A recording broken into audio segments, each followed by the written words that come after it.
So you guys are working with the government of Bhutan to create a new Dubai. Does the world need another Dubai or Hong Kong or Singapore? Is there a reason Bhutan doesn't recognize all these countries? I personally treat it as a sign of neutrality. How did you get the king to convince you to give you an administrative region like this? There is a very strong social contract between the monarchy, the government, and the people. What is one thing you think Bhutan can bring to the world? We're bold, we're entrepreneurial, and we're innovative. Will I be able to eat cheeseburgers in Bhutan? Yes, most definitely. Are you planning on setting up some sort of crypto bank in the GMC? The crypto is quite an underserved segment in terms of banking services. We've seen a Trump coin. Are we going to see a Bhutan coin in the future? Anything technically is possible. Hello, everybody. Good evening. How you guys doing? Great. Thank you. Great, Ivan. Thank you. Yeah, thank you for making it. Can you guys let me know a little bit about who you are and what you're working on? This huge governmental project you're working on. Sure. Maybe I can start. So, my name is Jigdrel Singay. And Ivan, thank you for having me on the call today. So I sit on the board of Gelephu Mindfulness City Authority, GMCA. GMCA is a special administrative region. Essentially now Bhutan is a two-system, one-country model. GMCA is a special administrative region in the sense that we have unique sovereign tools. We have executive, legislative, judicial autonomy from the rest of Bhutan. And essentially, the ambition for GMCA is to create this regional gateway for commerce, investments, finance, because it's, I think South Asia is going to be one of the great stories of our time. And South Asia, which has about 2 billion people, does not have a financial services jurisdiction, a gateway, so to speak. So you can think of us almost in the way, I think the closest analogy is how Hong Kong is to China and Singapore is to Southeast Asia. So I sit on the board of GMCA Authority, and I'm also part of the team that is helping develop our fintech and crypto ecosystem. Thank you. Hi, my name is YD. So I run the DK Bank in Gelephu Mindfulness City. DK Bank is the only licensed bank that in Gelephu Mindfulness City now. It is also regulated jointly by Royal Monetary Authority in Bhutan. So we are a official bank for GMC. That means we are here to support the entire Gelephu Mindfulness City's vision, its agenda, its all the focus industry, and to make sure that Gelephu Mindfulness City get all the banking and financial support that are required during development. That's a huge project. So you guys are working with the government of Bhutan to create a new Dubai or a new Singapore or a new Hong Kong of South Asia. In a way, yes, we work closely with the government of Bhutan, but it's also important to recognize that we're two separate jurisdictions, hence why we are calling it two system, one country. But I think another unique selling point of GMCA is the philosophy behind it, which is also deeply rooted in Bhutanese culture and spirituality. So this is why the word mindfulness has been used deliberately. We of course, we want to, in many ways, aspire to be vibrant like Singapore and Dubai, but we want to do it in our own terms. So the mindfulness element, which is deeply rooted in our Buddhist culture and identity, is something that we want to also promote to the rest of the world. This is meant to be more of like an entrepreneurial kind of area, like a crypto hotspot, or more of like a mindfulness retreat kind of, or you're trying to blend both into one? I think the whole identity of spirituality is going to be deeply rooted in the city's ethos. So it's a blend of two, I would say. And it's also unsurprising why spirituality and crypto is part of our initial process of setting up the city, because I think Buddhism is a very unique, strong point of Bhutan. We are one of I think 9, if I'm not mistaken, uncolonized countries in the world. So Buddhist spirituality identity has been deeply protected in Bhutan. And from a crypto perspective, I think since 2018, we've been a sovereign pioneer. We have worked with some of the most reputable firms and personalities in the space, and we know this industry very well. Yeah. Maybe I can add in a little bit. I think in a way, the city aspires to be a place, like what you say, blends, both into one. Because we don't think you have to separate entrepreneurship, your city living and your spiritual retreat. You can achieve both in one place. And that's why we call it mindfulness city. It is a place for you to maybe do business, right? Maybe, and have a retreat at the same time. It can provide a place to give you mindfulness peace while giving you all the business, all the convenience for you to conduct a business and be an entrepreneur. There are so many countries in the world where I think people want to create their own administrative area. How did you get the king to convince you to give you an administrative region like this?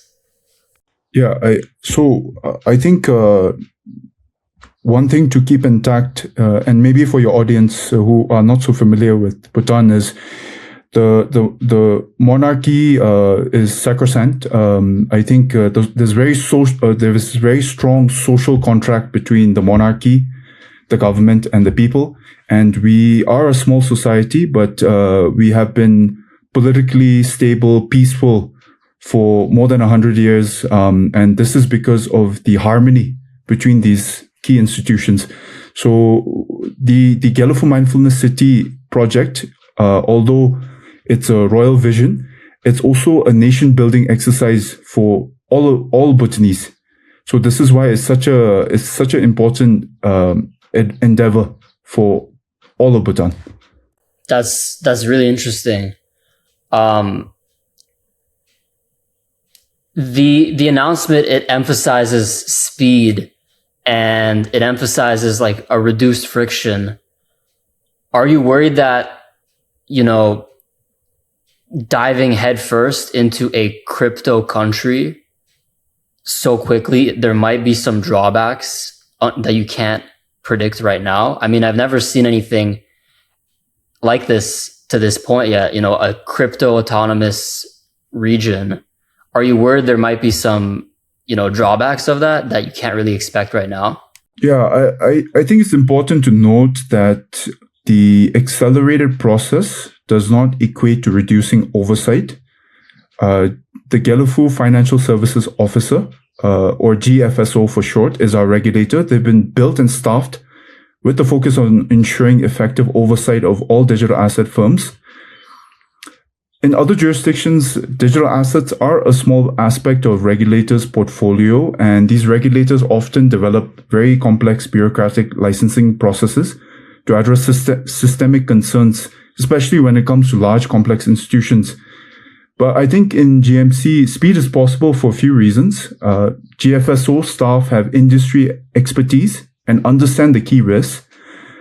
They have experience with other regulatory regimes and have a very deep understanding of the crypto industry. The team also works very closely with very intense engagements with the applicants throughout the process. And I think lastly, we have streamlined the assessment and approval process with the senior decision makers involved in the due diligence phase from the point of application. So this has been our philosophy so far. Yeah, I think I can also add in a bit that the country doesn't, or the GMC doesn't decide to dive into crypto. It's like a sudden decision. As Jigdrel mentioned earlier, we have been engaging, in nationwide Bitcoin mining since 2019. So the country has been familiar with the ecosystem long before maybe many jurisdictions has been even aware of such things like Bitcoin. So And I think the country takes a very deliberate approach to put crypto and fintech as one of the core development sector in GMC. The Gelephu mindfulness City does support other sectors. It doesn't restrict it to fintech. And we can talk about it later. But in particular of fintech, it is a very, very deliberate, matured decision for the city to go in, rather as a very abrupt and quick decision. I just thought of this, but out of curiosity, when you look at a country like Dubai, or not a country, when you look at a country like the UAE and its administrative region like Dubai, a lot of it is built on, I think, like 60 or 70% undocumented cheap labor. That's how they kind of built up a lot of the area. How are you guys planning on, building up a really big population? Are you going to also kind of bring in a lot of people? Are you going to give out, citizenship? Is it going to be taxes? Are you going to give people cryptocurrency? How are you going to get all these people? I assume you want people from all around the world to come to Bhutan. How are you going to entice? Like, let's say someone's watching this at home. How are you going to tell them, hey, go fly out to this country in between India and China and start living there? What is going to be enticing to them to want to do that? Yeah, I think that's a good question. I think one important physical infrastructure which is very critical for us in the near term is the international airport, which is underway. It's going to be completed by 2029, December. The international airport was designed by our master planner, BIG, led by Bjarke Ingels. He's a very famous Danish architect. And the airport is also being managed by Changi Group from Singapore. So the airport is going to be super critical for us to be able to invite the rest of the world to come live and explore GMC. Also underway are various spiritual centers that have been developed by Buddhist masters. As we've mentioned before, it's a mindfulness city, and Buddhism is going to be deeply rooted in the philosophy of the city. So the spiritual centers are also up and coming, will be ready in the next few years. We have big hospitality brands also entering GMC. There's 2 magnificent national parks teeming with wildlife, which I think is going to be a big selling point for GMC. And Bhutan has always been known as a biodiversity hotspot. So harmony with nature, with the elephants, the birds, the other wildlife is very important. It's going to be a unique selling point for us. And many, many other social infrastructure projects underway. It's still a work in progress right now. But by 2029, we are confident that it'll be a highly livable city.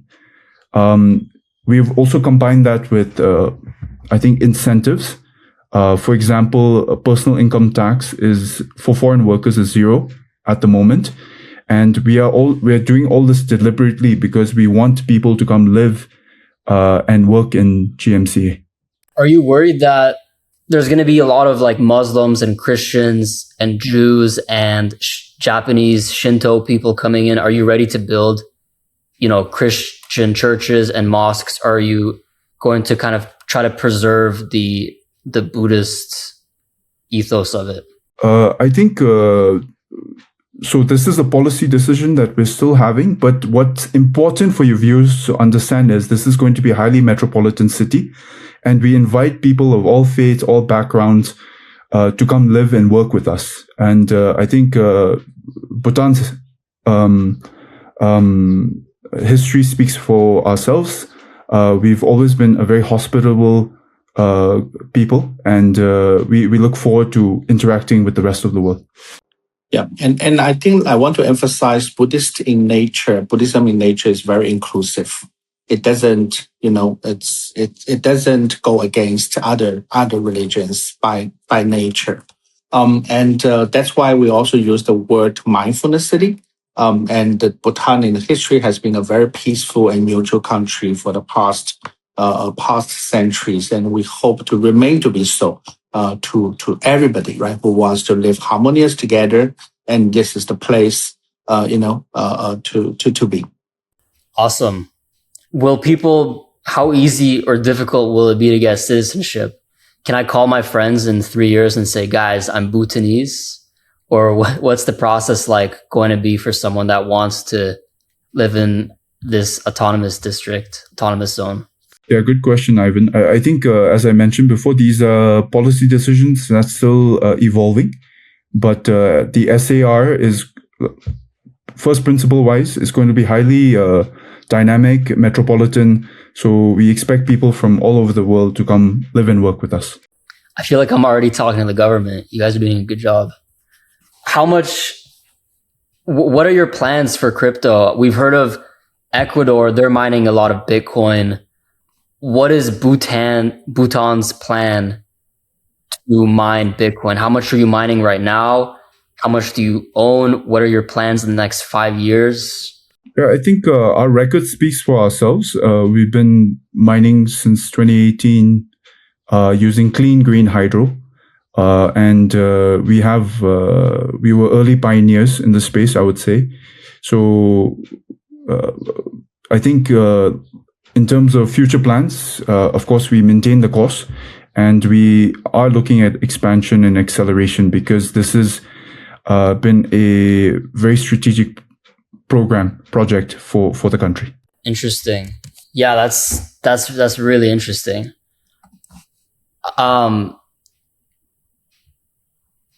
I think a lot of people in the world, they don't exactly know what Bhutan is yet, because of how small it is, how it's in between two giant countries. But also, Bhutan doesn't know a lot of countries. If you Google the countries that Bhutan recognizes, there's a lot of countries that Bhutan doesn't recognize yet. I guess you guys aren't the right people to ask about that, but I'm just curious. You guys are the closest people to the Bhutan government I've spoken to. Is there a reason Bhutan doesn't recognize all these countries? Ivan, I think what's important to distinguish here is YD and I sit on GMCA. So we cannot speak on behalf of the government of Bhutan in terms of foreign policy. So that's very crucial to understand in our conversation. Yeah, it's worth a shot. Yeah. Just add my very personal perspective, though, because it's supposed to be a casual chat, so don't treat this as an official stance. I think no diplomatic relationship doesn't mean not recognizing, right? I think Bhutan is a friend of everybody and has been neutral. So you can also treat it, I personally treat it as a sign of neutrality, right? I think, Jigdrel, correct me if I'm wrong, Bhutan is the only country that has not established any diplomatic relationship with the 5 permanent UN Security Council members.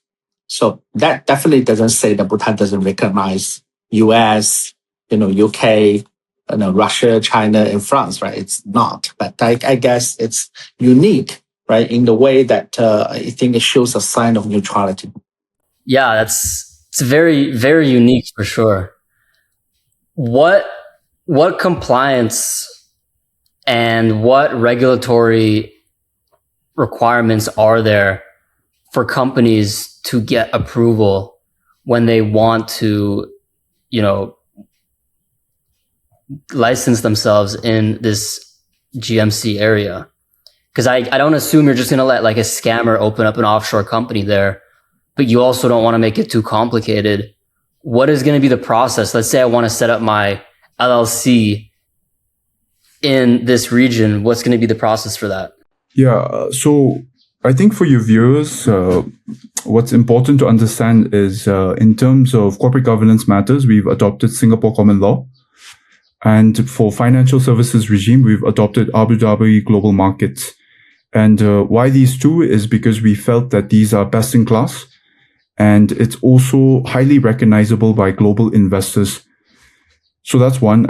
In terms of what you just mentioned, I think two things. One for the crypto firms or fintech firms to enjoy our tax framework, they definitely have to demonstrate economic substance.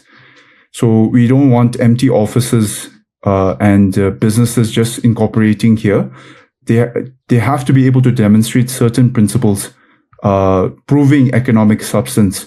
For example, they have to hire local Bhutanese. They have to set up a physical office, and they have to demonstrate that they're spending money to run their day-to-day operations. From a licensing perspective, I think it's also important to note that depending on the level of risk that the companies are engaging in, key positions have to be maintained within the company, whether it's a CEO or money laundering reporting officer, AML, KYC, analysts, and all these key positions have to pass the regulator's fit and proper tests. Very interesting. Are you, like, right now there are issues regarding, the stability of crypto.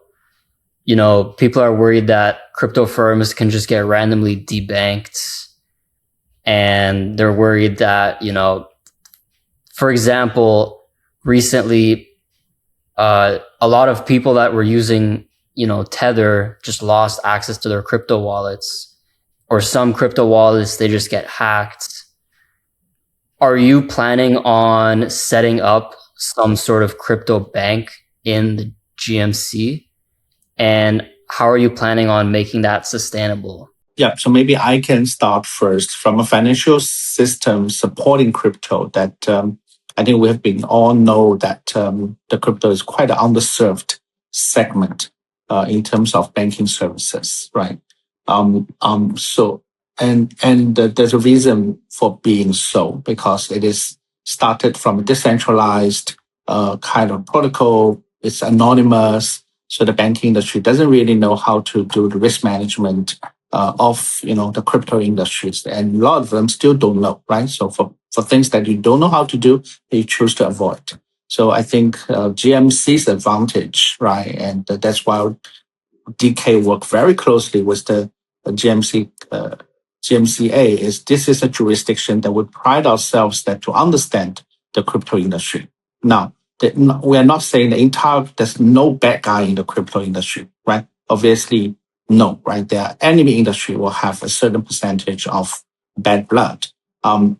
So GMCA and DK Bank, we're working together. We're trying to be able to screen out those people, right? That initial stage, from a licensing stage, from an onboarding stage. And we believe with our deep knowledge and connection in the industry, we kind of will be able to know, right? These are the right people, legit people that we want to bring into the jurisdiction. And once you are in, that the DK will bring, an entire banking solutions for the company, right? And these solutions, including the account, including the connectivity for you to connect to not just the fiat rails, but also the on-chain rails, et cetera, funding, financing, and everything, right? And what we have is a continuous monitoring and transaction monitoring and post-transaction monitoring, right? To make sure, right, the people, the guys in GMC ecosystem continue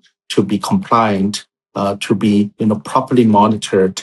And for that, we also introduce a lot of tools, including on-chain tools. We're not looking at just look at the off-chain flows, but also look at on-chain flows. We scan the wallet, we look at your incoming transactions, outgoing transactions, who do you send to, et cetera, right? Just to keep the entire jurisdiction safe in a way, and also keep the ecosystem within GMC safe. So hopefully when people talk about Gelephu Mindfulness City, when people say, oh, those are the group of guys who understand the industry and they provide excellent support for people who really want to build a great business on-chain and for crypto.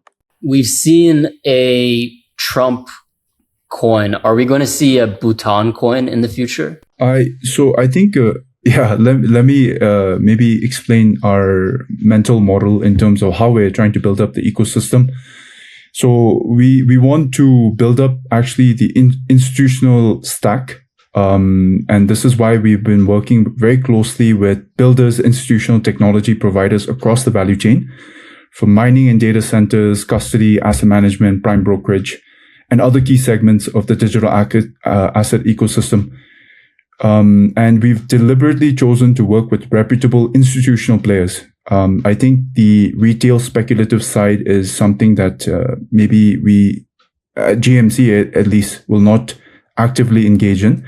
So the institutional stack is what we are after. And this is why through our previous announcements also, we've worked with very reputable players. If you go to our website, you can see the public announcements. And these are credible institutional players who have operated in this industry for many, many years.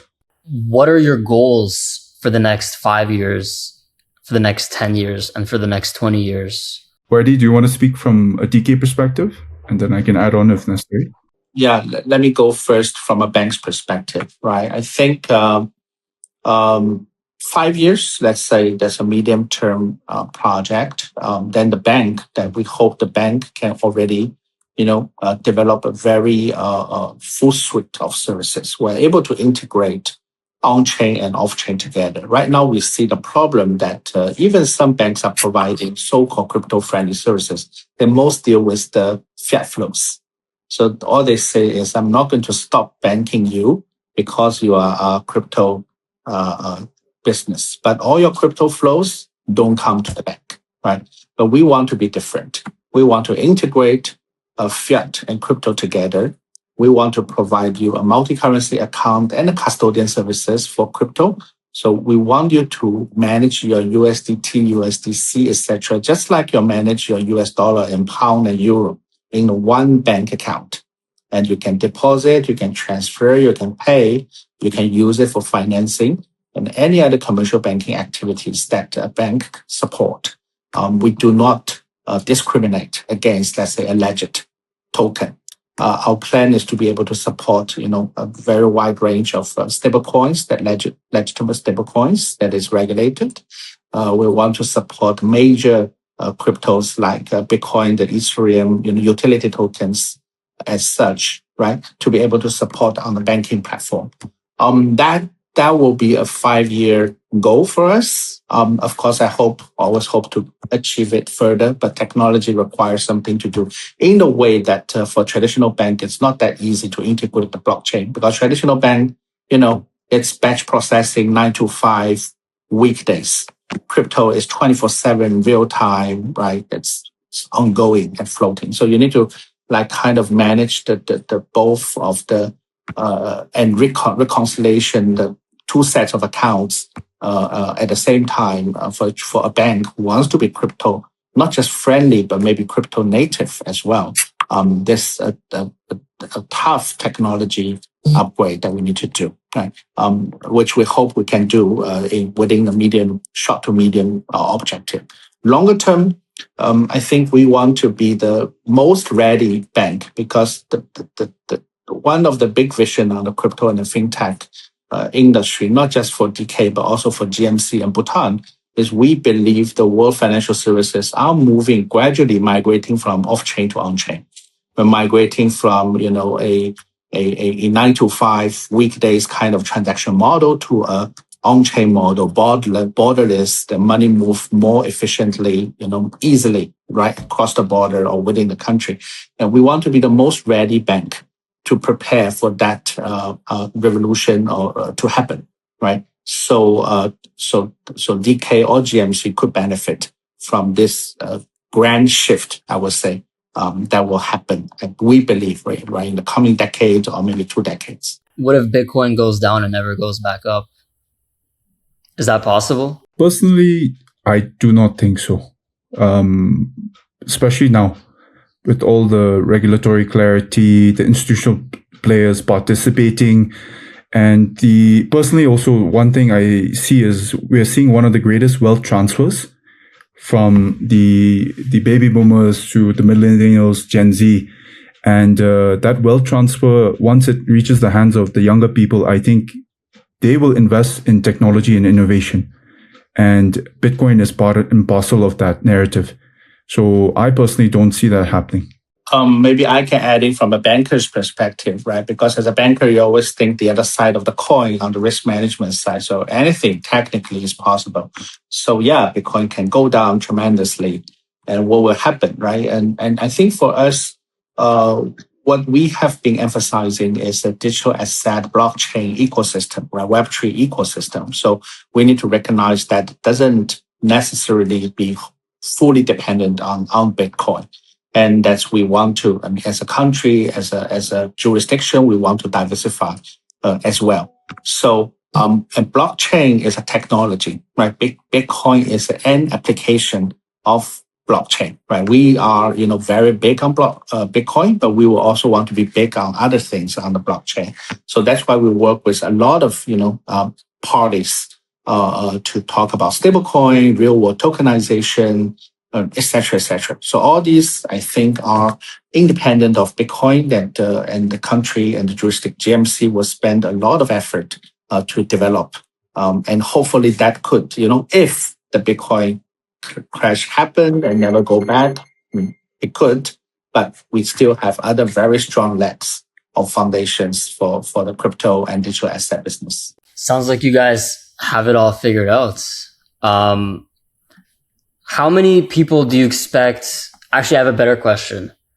A lot of people they have a very nebulous perspective of Bhutan. What is one thing that you think, as representatives of this Bhutan region, what is one thing you think Bhutan can bring to the world that the world does not currently have enough of or at all? So maybe I can take this question. I think, of course, Bhutan is known internationally as the home of gross national happiness, which is our socioeconomic development, where we prioritize the happiness of our people.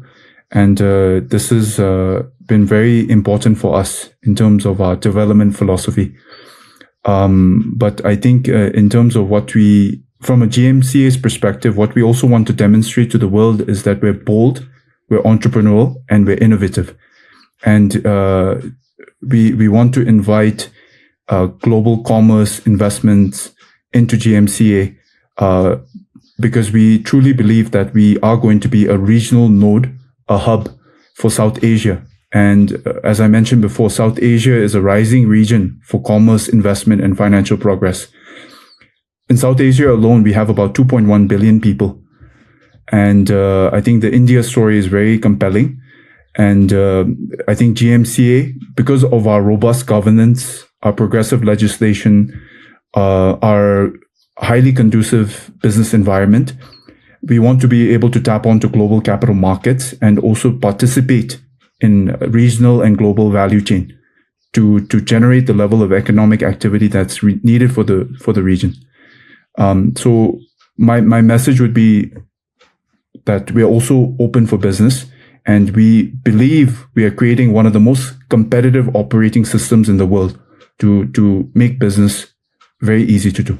Maybe I can add in a foreigner's perspective. And I'm a foreigner. I'm attracted to GMC's vision. I'm attracted to His Majesty's vision. And what is that, right? And does the world need another Dubai or Hong Kong or Singapore?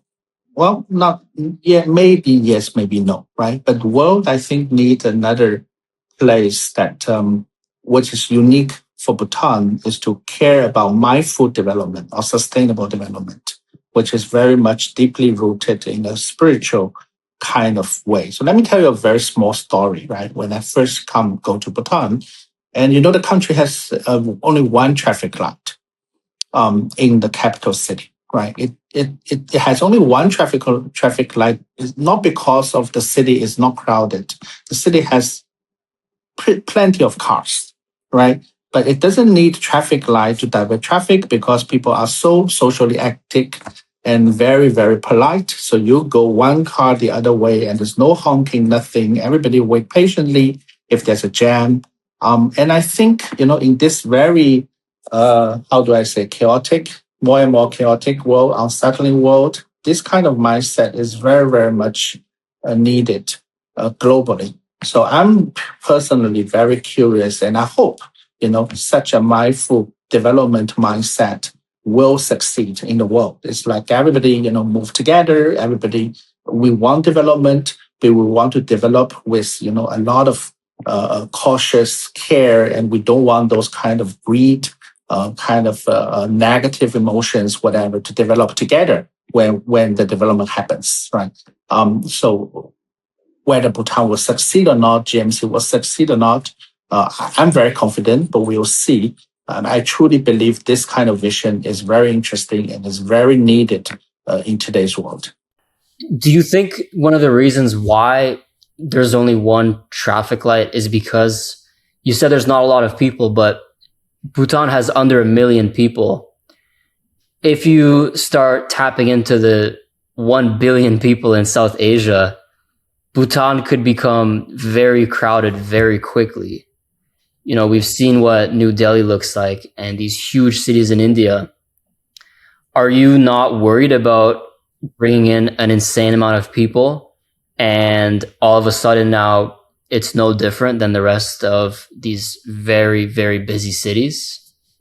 I don't think the aim of the city is to bring in, a billion people, right? Or the country. I mean, we can't afford, the country can't afford 1 billion people. So, and as we mentioned, GMC wants to be a city.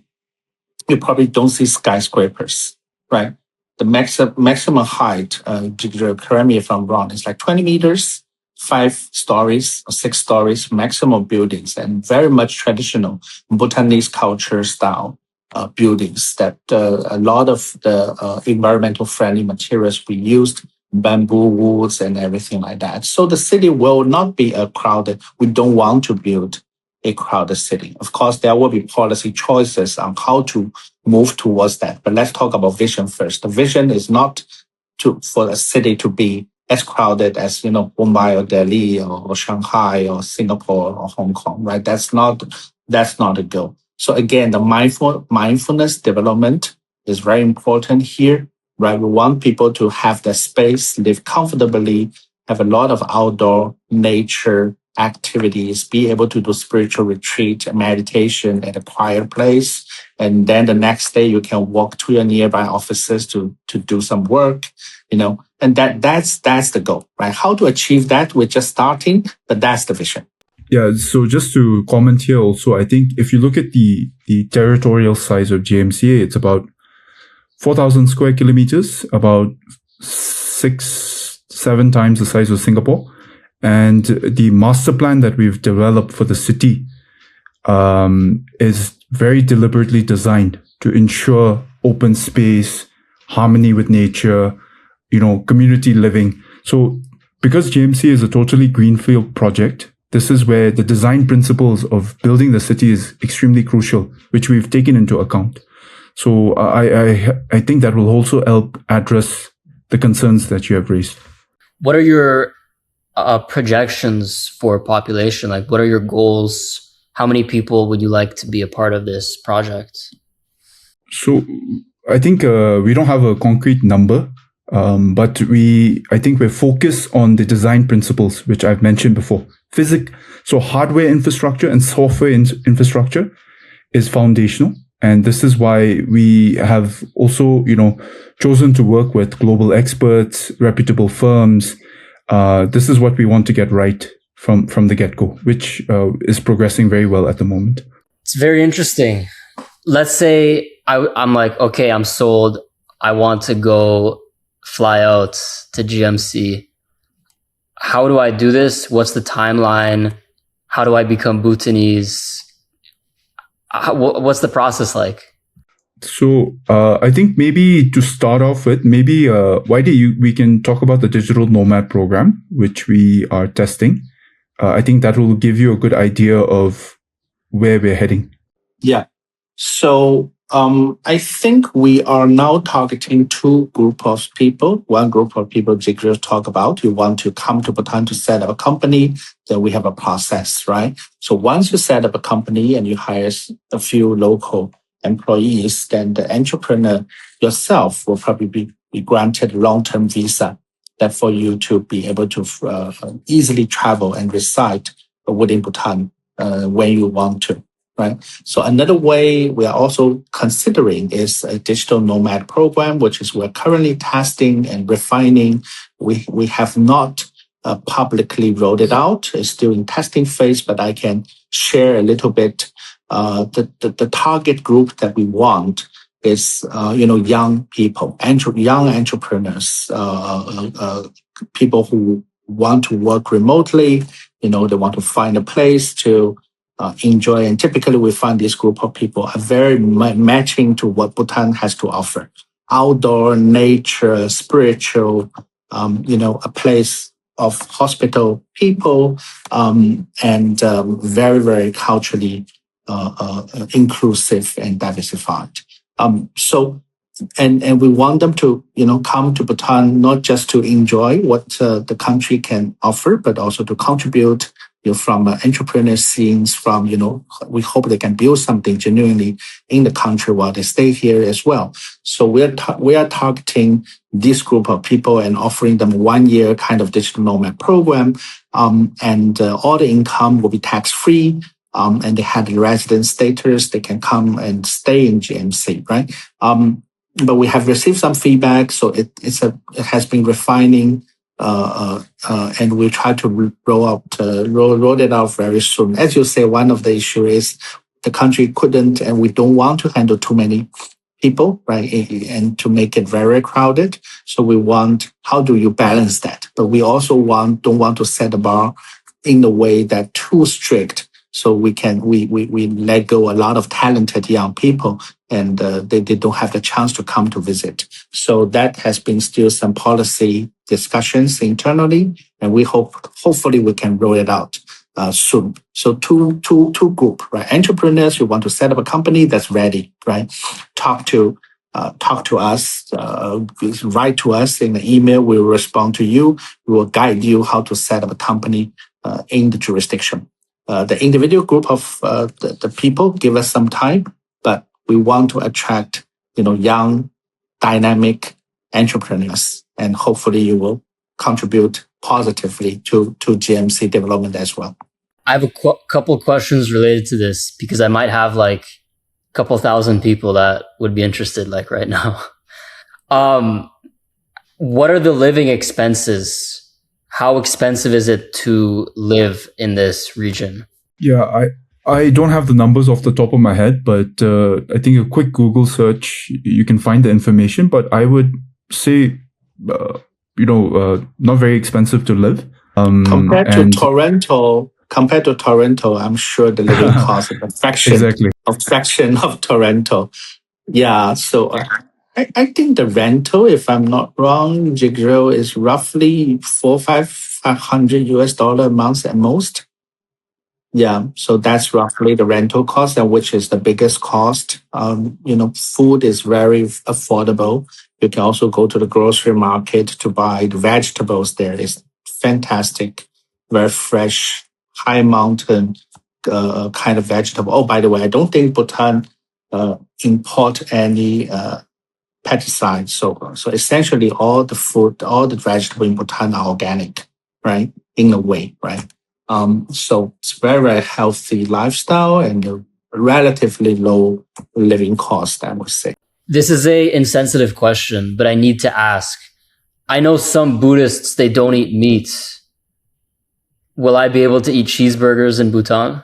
Yes, most definitely. I eat a lot of cheeseburgers, so don't worry. Okay. What about the Wi-Fi? How good is the Wi-Fi? Can I set up a Starlink there? Yes, I'm talking to you right now using my personal Starlink. So, thank you, Elon Musk. Amazing. You said this is a project in development right now, so you can't just fly out there right now and become a part of this project. When do you expect to go live and start accepting people? So actually, if you're interested in doing business, we already have our setup. So companies are already setting up shop, hiring locally, opening a physical office. But to come and live in the city right now, the social infrastructure projects are up and running. I think December 2029, when the airport is opening up, will be extremely crucial for us. So that's our immediate timeline. But in terms of setting up an office, hiring locally, doing business, you can see the press releases announced on our official website. There's already world-class companies setting up shop. Awesome. This is a very, very unique project. I guess for closing statements,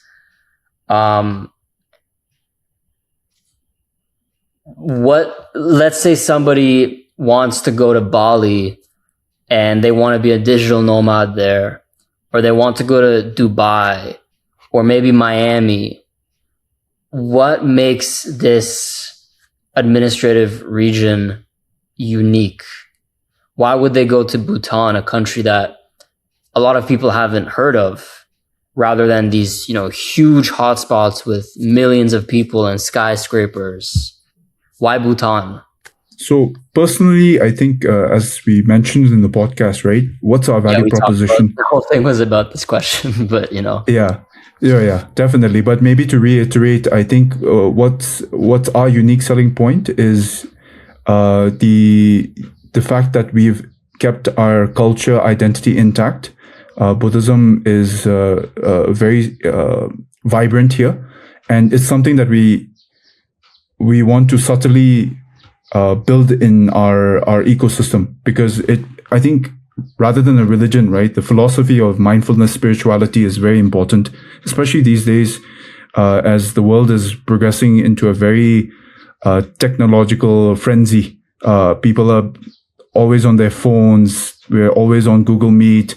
I think taking a step back, being in harmony with nature, yourself, your own mind is very important. So this is what we want to promote, and we're deliberately designing that into the software and hardware infrastructure of the city. So it's a total alternative, I would say, to the cities that you just named. And those individuals, companies who are value aligned, we definitely want to invite you to come work with us, live with us. Yeah, I think we don't believe people needs to be in binary mode, right? A frenzy working mode, right? Busy with city lives, all the materialism and everything, greed, then switch to another mode. Oh, I want to cut off from the world and retreat for 2 weeks, et cetera, et cetera. We believe those, you can work, you can live in harmonies in just like one place, one lifestyle that it is mindful, that is spiritual, that also gives you kind of energy, to move ahead along with your life. And we believe that is Gelephu Mindfulness City, and that is Bhutan. So if someone believes in the same vision, or at least hope this kind of vision could be achieved, then we welcome you all to join us. That's amazing. One last question.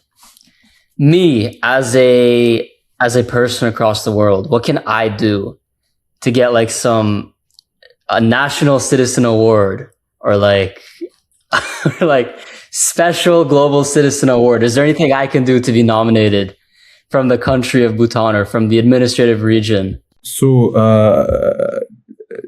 I think you are very much already an ambassador for us. So thank you for inviting us to the call. Yes, ambassador to Bhutan. Helping us, a goodwill ambassador to help us promote GMCA. So thank you for helping us out. But on a more serious note, I think on the policy side, it's still under formulation. But we are definitely considering this very seriously. Yeah, I think the jurisdiction or the people, right, is a very is a people that who wants to be emotionally connected. So if you are connected, and we have many long-term friends of Bhutan, and once you are committed and you're connected forever. So I would just say that keep the connection, right? Keep the relationship, and I think you'll get it one day. Hopefully. Great. I know it's a difficult question for you to answer, but my heart goes out to Bhutan and to the Gelephu Mindfulness City. So thank you for your time, guys. Where can people learn more about this city and this program? So for GMCA, you can go to our official website, gmca.bt. We also have our social media presence on Instagram, Facebook, X. So please follow us there. Perfect. All their socials will be below. Subscribe, and I'll see you guys in the next one.